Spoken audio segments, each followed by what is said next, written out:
The mahogany-paneled walls of courtroom 237 seemed to amplify every sound on that crisp Monday morning. Judge Michael Stevens, known throughout the Philadelphia County Courthouse for his stringent adherence to punctuality, straightened his black robes before taking the bench. His reputation for running an efficient courtroom had earned him both respect and resentment over his 15 years on the bench. At precisely 9:00 a.m., Judge Stevens began calling cases from his morning docket. The routine was familiar: traffic violations, minor disputes, and municipal infractions. He moved through them with mechanical efficiency, his steel-gray eyes barely looking up from his papers as he dispensed justice in measured doses. At 10:47 a.m., the courtroom doors quietly opened. Dr. Sarah Thompson entered, her steps hurried but dignified. Her charcoal gray suit was immaculate, but there were subtle signs of a rush morning. A slightly askew collar, a hospital badge still clipped to her blazer, and a leather briefcase stuffed with hastily organized papers. A small blood stain on her sleeve cuff told its own story of her morning's emergency. Case number 2374, City versus Martinez. The clerk announced. Your Honor, Dr. Thompson began, her voice calm and measured despite her late arrival. I apologize for my tardiness. I was called in for an emergency consultation at Philadelphia Children's Hospital this morning. A young patient was. The gavel came down with a sharp crack that made several people in the gallery jump. Judge Stevens's face had taken on the stern expression that his regular attendees knew all too well. You are 17 minutes late, he interrupted, checking his watch with deliberate precision. This court's time is valuable, and your tardiness shows a distinct lack of respect for this institution and everyone present. Dr. Thompson straightened her spine, maintaining her composure. Your Honor, if you'll allow me to explain. I don't need explanations, Judge Stevens cut in again, his voice carrying the weight of authority he'd wielded for years. I've heard every excuse imaginable. The rules of this court are clearly posted, and they apply to everyone equally. A young public defender in the gallery shifted uncomfortably, remembering how just 30 minutes earlier, the judge had warmly accepted another attorney's apology for being late due to traffic. That attorney, she noticed, had been white and male. Your Honor, Dr. Thompson tried one final time, her hand still gripping the blood-stained case file. I was involved in a crisis intervention that quite literally involved $200 fine for contempt of court, Judge Stevens declared, his gavel punctuating each word. Payable by the end of business today. Next case. Dr. Thompson stood for a moment, her expression unreadable, but her eyes holding a depth of dignity that seemed to fill the entire courtroom. Without another word, she placed a business card on the clerk's desk. Dr. Sarah Thompson, Ph.D., Chief Forensic Psychologist, FBI Behavioral Analysis Unit, and walked out with her head held high. The young public defender watched her go, then glanced at Judge Stevens, who had already moved on to the next case as if nothing had happened. But there was something in the air now, a tension that hadn't been there before. The morning sunshine streaming through the high windows seemed to illuminate more than just the dust motes dancing in the air. It highlighted an invisible line that had been drawn in the courtroom, one that would soon force everyone present to confront uncomfortable truths about justice, privilege, and the assumptions that color even the most objective minds. As the heavy doors closed behind Dr. Thompson, no one in courtroom 237 could have predicted how this brief morning encounter would eventually shake the very foundations of their justice system. Judge Stevens continued calling cases, unaware that in just a few hours, this moment would return to haunt him in ways he never could have imagined. Judge Stevens settled into his chair in Courtroom A, the premier courtroom reserved for high-profile cases. The afternoon sun cast long shadows through the ornate windows, highlighting the solemnity of the space. The murder trial of real estate mogul James Henderson had drawn significant media attention, with reporters filling the back rows, their pens poised over notepads. All rise. The bailiff's voice boomed through the chamber. The familiar ritual of court proceedings brought a comfort to Stevens, washing away the lingering irritation from his morning session. This was his element, presiding over cases that made headlines, shaping the course of justice in ways that mattered. District Attorney Maria Rodriguez approached the podium, her burgundy suit a stark contrast against the warm wood panels. "Your Honor, the prosecution calls our expert witness, Dr. Sarah Thompson, Chief Forensic Psychologist for the FBI's Behavioral Analysis Unit." The name barely registered in Stevens' mind until the clicking of heels against marble drew his attention to the figure approaching the witness stand. His heart seemed to skip several beats as recognition dawned. The same woman he'd found that morning now stood before him, though transformed. Gone was the rushed demeanor. In its place was an aura of unmistakable authority. Dr. Thompson wore the same charcoal gray suit, but she'd removed the hospital badge. The blood stain on her cuff caught the afternoon light, a silent testament to the emergency she tried to explain hours earlier. She took her seat with practiced ease, her eyes meeting the judge's for just a moment, long enough for him to see neither triumph nor resentment, but rather a cool professionalism that made his collar feel suddenly tight. "Please state your credentials for the record," Rodriguez requested. "I hold a Ph.D. in criminal psychology from Harvard University, completed my fellowship at Quantico, and have served as the chief forensic psychologist for the FBI's Behavioral Analysis Unit for the past 8 years. Dr. Thompson began, her voice carrying effortlessly through the hushed courtroom. "I've consulted on over 300 homicide cases and have testified as an expert witness in 47 state and federal trials." Judge Stevens found himself gripping his gavel too tightly, his knuckles white. Each qualification she listed felt like another weight added to his conscience. The morning scene played back in his mind, but now with horrifying clarity. He hadn't just fined a late attendee. He'd dismissed one of the nation's foremost criminal psychologists. "This morning," Dr. Thompson continued, addressing the jury, "I was called to Philadelphia Children's Hospital for an emergency consultation. A 12-year-old girl had witnessed a violent crime and was experiencing severe trauma. My intervention was crucial in stabilizing her condition and securing her testimony for an ongoing federal investigation." The judge watched as several jurors nodded sympathetically. A reporter in the back scribbled furiously, and Stevens could already imagine tomorrow's headlines. His reputation for fairness, built over 15 years, suddenly seemed as fragile as spun glass. As Dr. Thompson began her analysis of the Henderson case, her expertise became undeniable. She broke down the perpetrator's psychology with surgical precision, weaving together behavioral patterns and forensic evidence into a compelling narrative. The defense attorneys, who had been preparing to challenge her credibility, instead found themselves taking notes. The afternoon stretched on, and Judge Stevens maintained his judicial composure through sheer force of will. But inside, his mind was chaos. He noticed things he'd overlooked in the morning. The intelligence in her eyes, the careful choice of words, the way she commanded respect without demanding it. How had he missed all of this? More importantly, what had made him dismiss her so readily? As the sun dipped lower, casting the courtroom in amber light, Judge Stevens realized this was more than just an embarrassing coincidence. It was a mirror being held up to his own prejudices, reflecting uncomfortable truths he'd never wanted to face.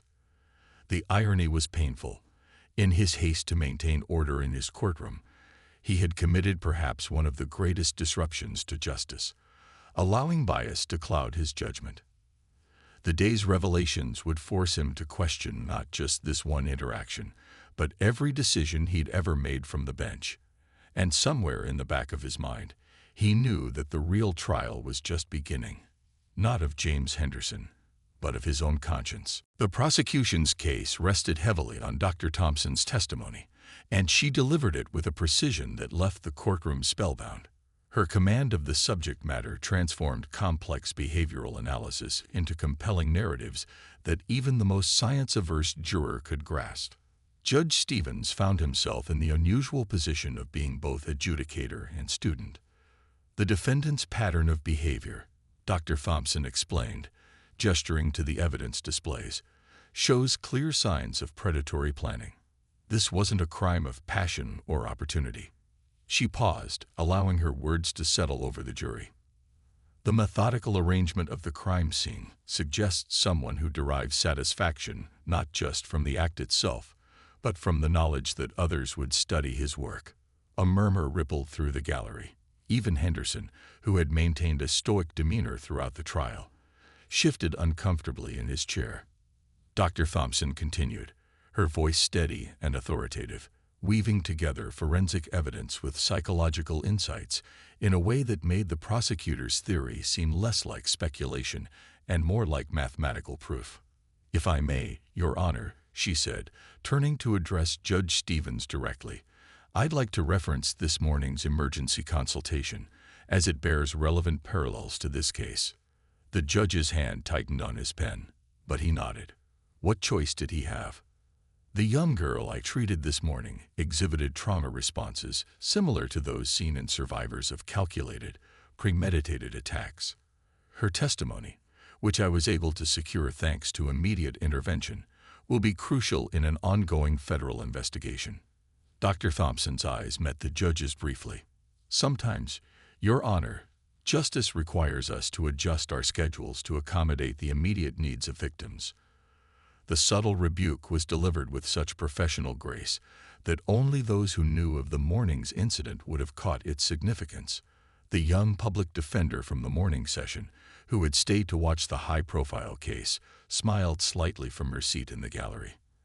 As the afternoon progressed, Dr. Thompson's testimony became a masterclass in expert witnessing. She fielded the defense's aggressive cross-examination with unwavering composure, turning their attempts to discredit her into opportunities to strengthen her analysis.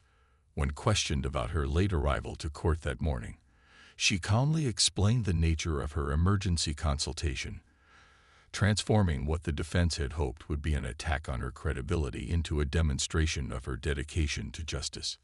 "Dr. Thompson," the defense attorney pressed, "isn't it true that you were held in contempt of court this morning for tardiness?" "Yes," she replied, her voice steady. "I was fined $200 for being 17 minutes late due to an emergency consultation where I prevented a traumatized child from becoming suicidal. As a forensic psychologist, I sometimes face difficult choices between punctuality and saving lives. I always choose saving lives." Judge Stevens watched as several jurors nodded in agreement. The defense attorney's strategy had backfired spectacularly, only serving to highlight Dr. Thompson's commitment to her profession and the people she served. Throughout her testimony, she never once showed a hint of resentment toward the judge. Instead, she consistently referred to him with respect, deferring to his authority even as her expertise commanded the room. This professional grace made Judge Stevens feel the weight of his morning's behavior even more heavily. As the day drew to a close, Dr. Thompson's final statements resonated through the courtroom. "In my 15 years of studying criminal behavior, I've learned that our preconceptions often blind us to deeper truths. Sometimes, what appears on the surface to be one thing, tardiness, disrespect, disorder, is actually something else entirely. Our job, as servants of justice, is to look beyond our initial judgments to find the truth." The words hung in the air like a verdict, though whether they were meant for the defendant or the judge himself remained ambiguous. As Dr. Thompson gathered her materials to leave, Judge Stevens noticed the blood-stained cuff of her blazer once again, a small detail that now seemed to carry the weight of all his unconscious biases and hasty judgments. The greatest revenge, he realized, wasn't in confrontation or humiliation, but in excellence. Dr. Thompson had demonstrated this with devastating effectiveness, leaving him to grapple with the consequences of his actions in the quiet of his own conscience. After adjourning court for the day, Judge Stevens retreated to his chambers, but the usual comfort of his leather chair and oak-paneled walls offered no solace. The weight of the day's revelations pressed down on him like a physical force. With trembling fingers, he pressed play on the morning's security footage, forcing himself to confront his own behavior. "Give me all of today's morning session," He instructed his clerk through the intercom. From the beginning. The footage began rolling on his computer screen. 9:05 a.m. A young white attorney explained his lateness, citing a traffic accident on I-95. Stevens watched himself nod understandingly, waiving any penalty. 9:23 a.m. A middle-aged white real estate agent apologized for her tardiness, mentioning her child's school emergency. Again, his recorded self showed patience and understanding. His stomach churned as he counted. 7 times he'd shown leniency that morning. 7 white professionals had received the benefit of the doubt, their explanations heard and accepted. Then came 10:47 a.m. He forced himself to watch as Dr. Thompson entered the courtroom. The footage had no audio, but he didn't need it. He remembered every word, every interruption, every moment he refused to let her explain. The security camera's high angle captured everything. The blood on her sleeve, the hospital badge she tried to show, the dignity in her bearing even as he dismissed her. "Your Honor." His clerk knocked softly, entering with a stack of papers. "I brought Dr. Thompson's credentials and case history as requested." Stevens waved her in, his eyes still fixed on the screen. The papers landed on his desk with a soft thud. 15 pages documenting a career more distinguished than most of the expert witnesses he'd encountered in his entire judicial career. "Sir," the clerk hesitated. "There's something else.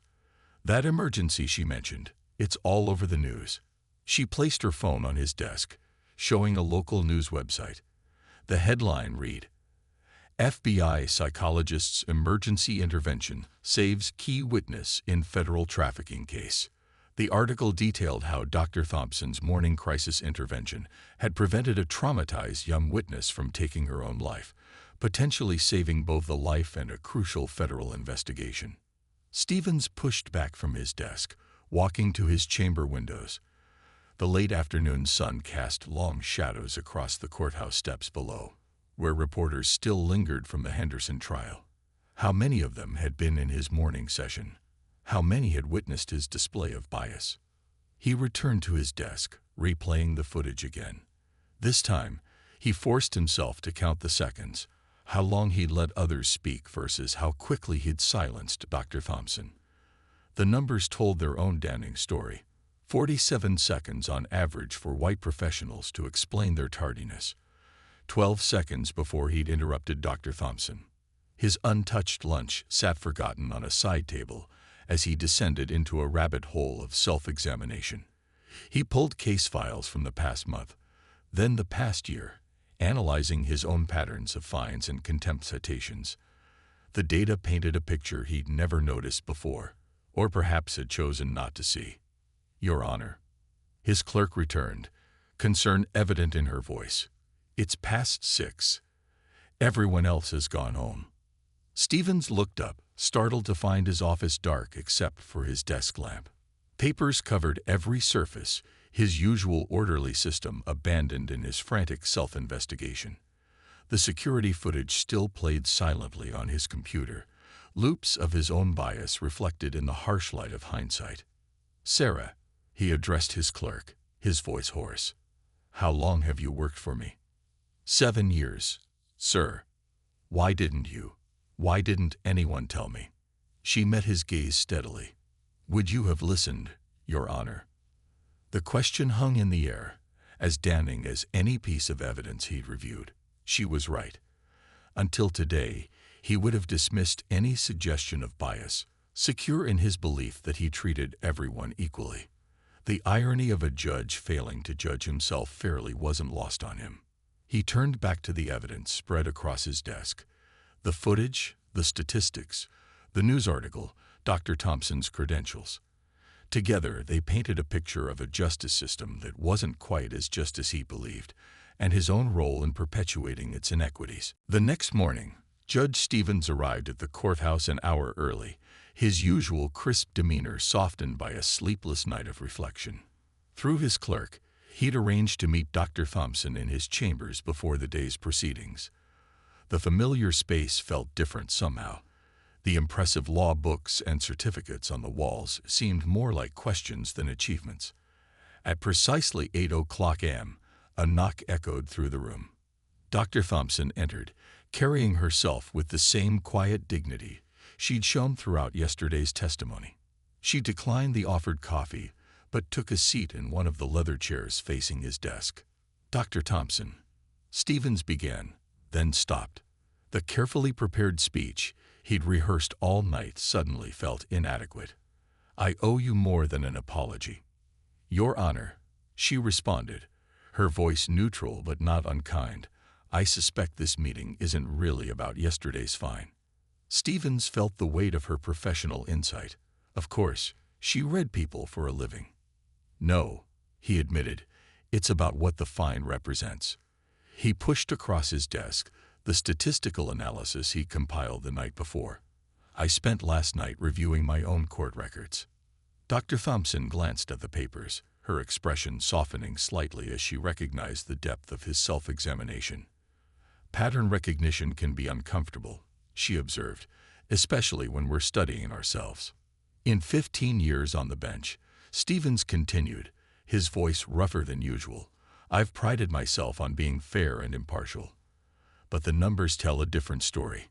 He gestured to the documents. "My contempt citations show a clear bias I never recognized, or perhaps never wanted to recognize." Dr. Thompson leaned forward, studying him with the same careful attention she gave her cases. "Recognition is the first step, Your Honor, but what matters now is what you plan to do with this awareness." "That's actually why I asked to meet," Stevens said, pulling out another folder. "I'd like your professional input on implementing systemic changes in my courtroom. New procedures for handling tardiness, standardized protocols for hearing explanations." He paused, meeting her gaze directly.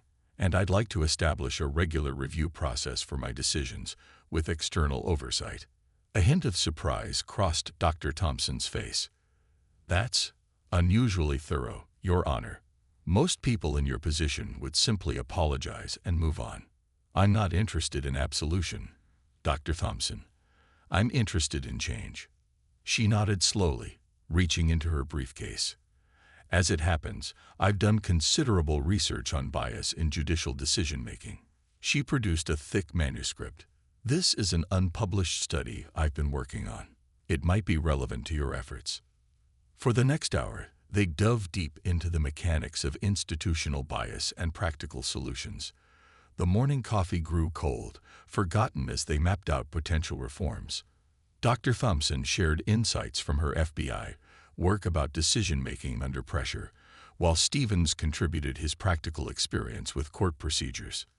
"You know," Dr. Thompson remarked near the end of their discussion, "yesterday could have gone very differently. I could have filed a complaint, gone to the media." "Why didn't you?" Stevens asked, genuinely curious. She smiled slightly. "In my line of work, Judge Stevens, I've learned that shame rarely leads to lasting change. It's understanding that transforms people." She gathered her materials, preparing to leave. "Besides, your response to recognizing your bias tells me more about your character than your initial display of it." As she reached the door, Stevens called out, "Dr. Thompson, that emergency yesterday morning, how's the girl?" "She's stable," Dr. Thompson replied. "Sometimes, being late for one thing means being right on time for something more important." The lesson wasn't lost on Stevens. As he watched her leave, he realized that sometimes the greatest acts of justice happen not in dramatic courtroom moments, but in quiet chambers where people choose to build bridges rather than walls. On his desk, the morning's docket waited, but before turning to it, he began drafting a memo about new courtroom procedures. The journey to change wouldn't be quick or easy, but for the first time in his career, he was judging himself by the same strict standards he applied to others. The grand ballroom of the Philadelphia Judicial Center buzzed with conversation as judges from across the state gathered for the annual judicial conference.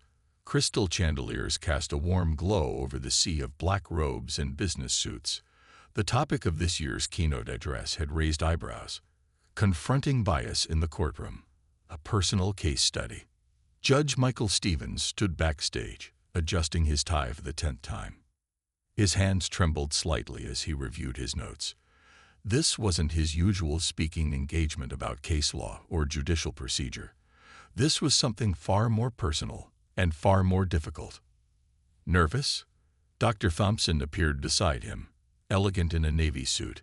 She'd agreed to join him for this presentation, turning their private revelation into a public teaching moment.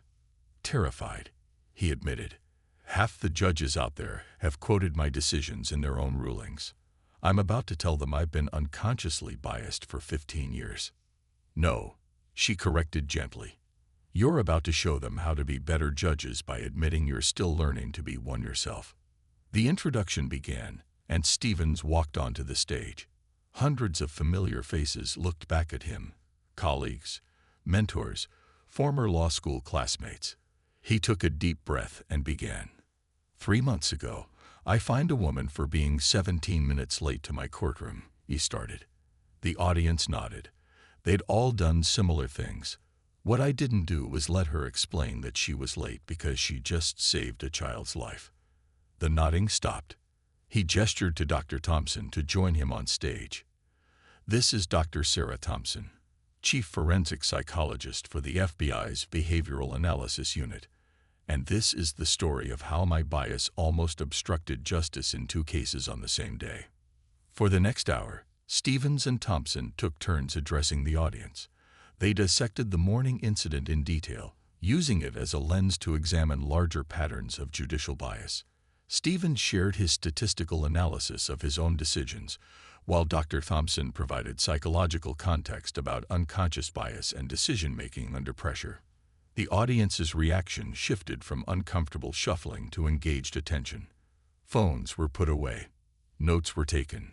Questions began to flow. But how do we maintain order in our courtrooms without being accused of bias? One judge asked defensively. Perhaps, Dr. Thompson suggested, the question isn't about maintaining order, but about examining why we perceive certain behaviors as disorderly in the first place. Stevens pulled up a slide showing his new courtroom procedures. I've implemented a standardized protocol for handling tardiness and explanations. Every person gets the same amount of time to explain, regardless of appearance or profession. The results have been enlightening. And time-consuming, I imagine, another judge commented. Yes, Stevens acknowledged. Justice sometimes requires us to be inconvenienced. I learned that from Dr. Thompson's example. The discussion grew more animated as judges began sharing their own experiences and concerns. What had started as one judge's confession was evolving into a broader conversation about systemic change. Near the end of the session, a young law clerk raised her hand. Judge Stevens, weren't you worried about how this admission would affect your reputation? Stevens looked at Dr. Thompson before answering. I was more worried about how not making this admission would affect justice. Our reputation should rest not on our claim to perfection, but on our commitment to improvement. As the session concluded, judges lingered, forming small groups to continue the discussion. Business cards were exchanged, committees were proposed, and promises of follow-up meetings were made.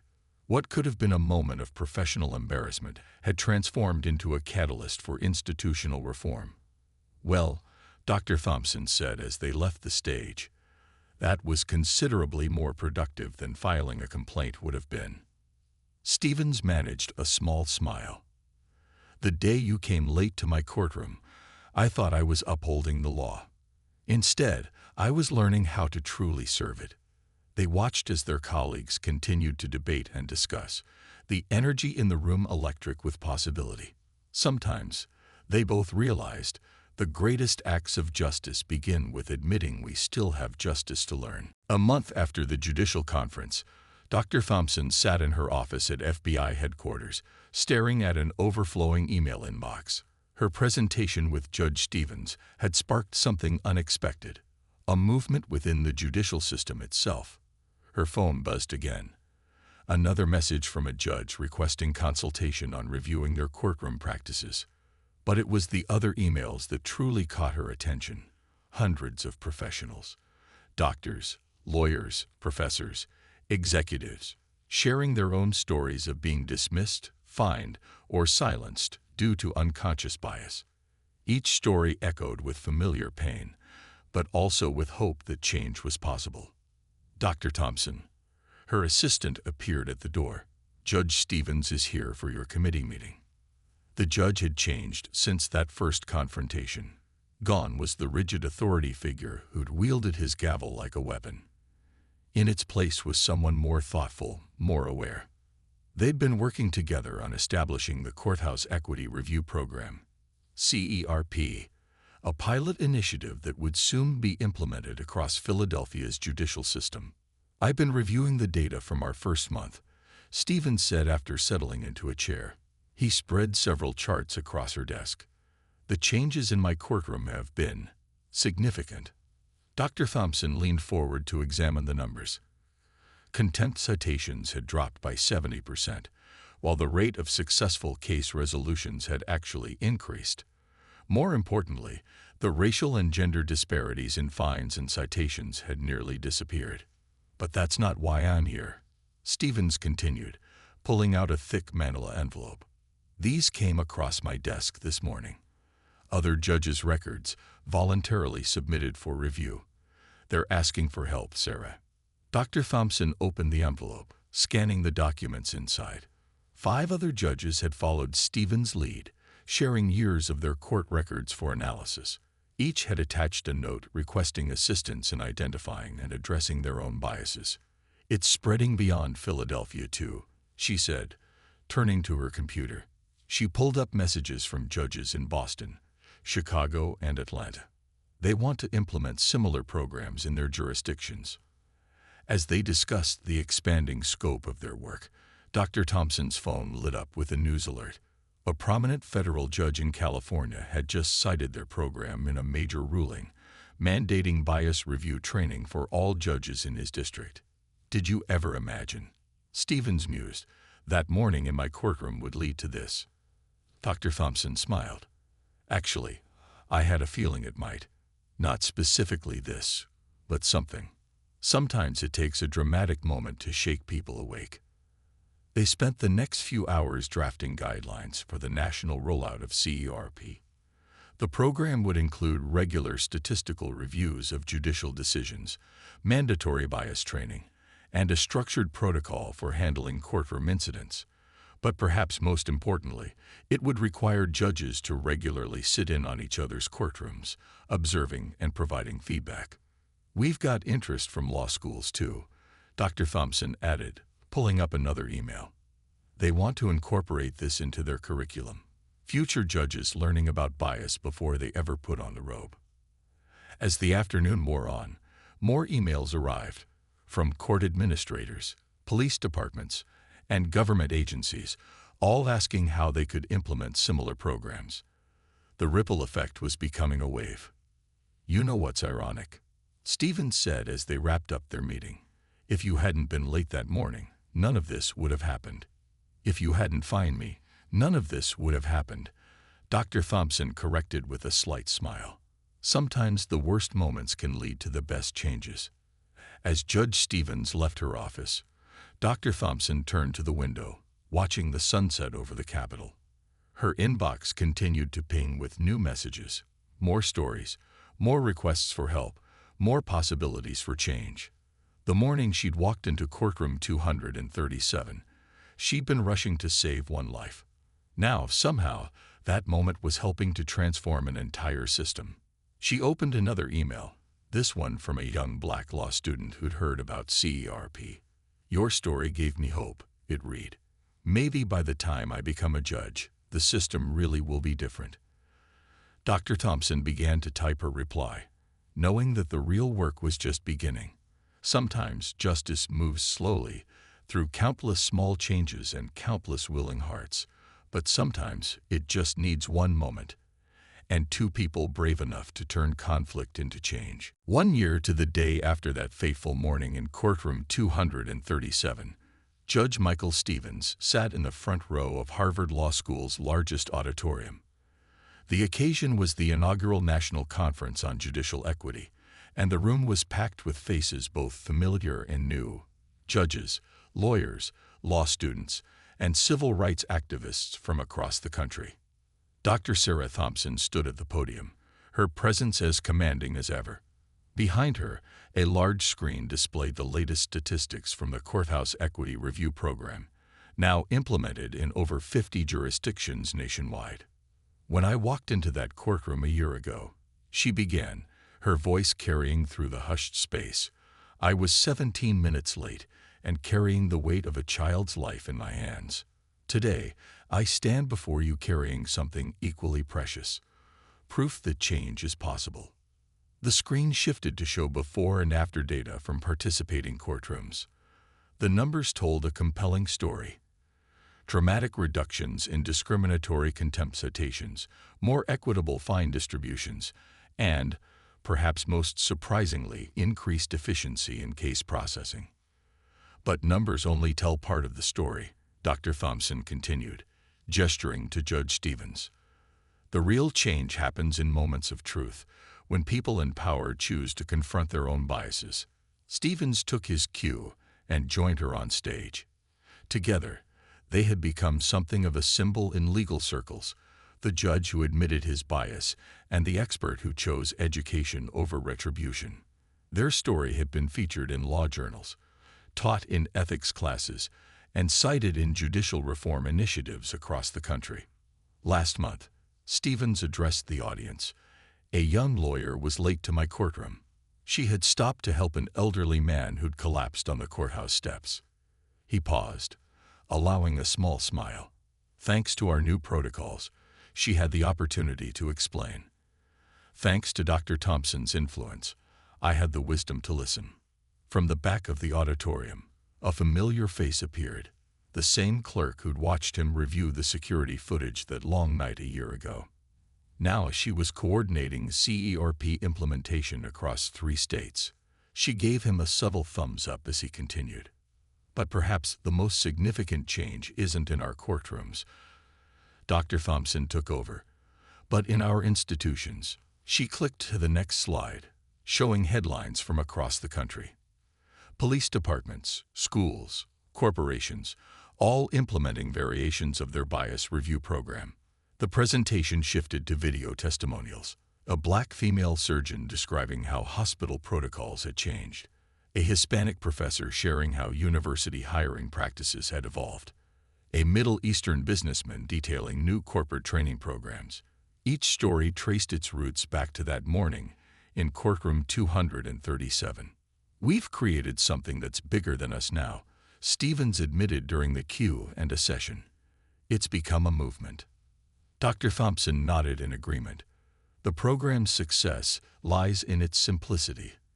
It's not about shame or punishment. It's about recognition, accountability, and growth. As the conference drew to a close, a young law student approached them. Her hand shook slightly as she introduced herself. I'm starting my clerkship next month, she said. I've been following your work since the beginning. It's why I chose to become a judge. Stevens and Thompson exchanged glances, recognizing in her the future they'd been working toward. Remember, Dr. Thompson told her gently, justice isn't just about making the right decisions. It's about being willing to examine the decision-making process itself. Later, as they walked through Harvard Yard, Stevens turned to Dr. Thompson. Do you ever think about what would have happened if you'd been on time that day? She laughed softly. I think we both know that being on time isn't always the same as being right. She paused under a towering oak tree. Besides, sometimes the best changes come from our most uncomfortable moments.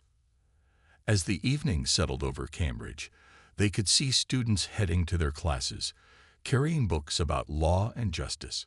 Somewhere in those classrooms, their story was being taught, not as a cautionary tale of bias, but as a testament to the possibility of change. The legacy of that morning in courtroom 237 lived on, not in the fine that was levied, but in the thousands of lives touched by the transformation it sparked. Sometimes justice arrives 17 minutes late, carrying hope for a better tomorrow.